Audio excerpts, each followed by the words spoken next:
The staggering toll on the U.S. economy, unemployment soaring to the highest rate since the Great Depression. But many of the workers saying they believe their layoffs are temporary. The number of coronavirus cases around the world nearing 4 million this morning. Here in the U.S., more than 1 million confirmed cases and more than 77,000 deaths. Now, the FDA has just authorized the first home diagnostic test, allowing people to collect a saliva sample to send into a lab for testing. Despite a growing number of states across the country easing restrictions and slowly reopening businesses, the mayor of Boston has canceled all large-scale events through Labor Day, and that includes the iconic annual Boston Pops fireworks on the 4th of July. We have team coverage right here this morning from New York to Washington, D.C., and that is where we begin, in Washington, with ABC's Rachel Scott, who has the latest on that member of the vice president's staff who has been diagnosed with the coronavirus. Rachel, good morning to you.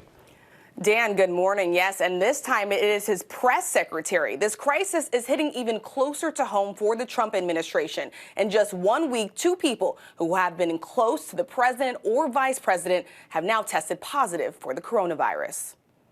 This morning, the White House is stepping up its own safety measures after another confirmed coronavirus case on the complex.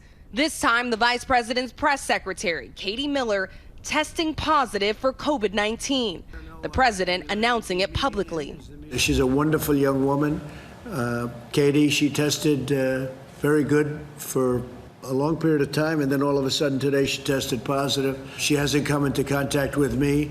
She spent some time with the vice president. The news delayed the vice president's flight to Iowa. Air Force Two sitting on the tarmac as 6 staffers who had been in close contact with Miller deplaned. All tested negative.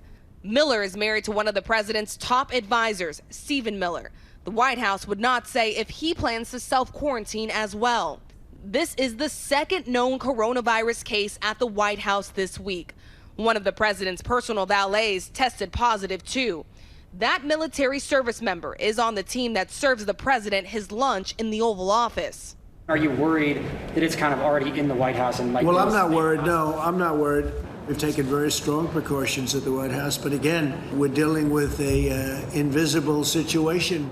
Officials are increasing mitigation efforts with additional cleanings and daily tests for staff. The president's chief of staff confident about their efforts.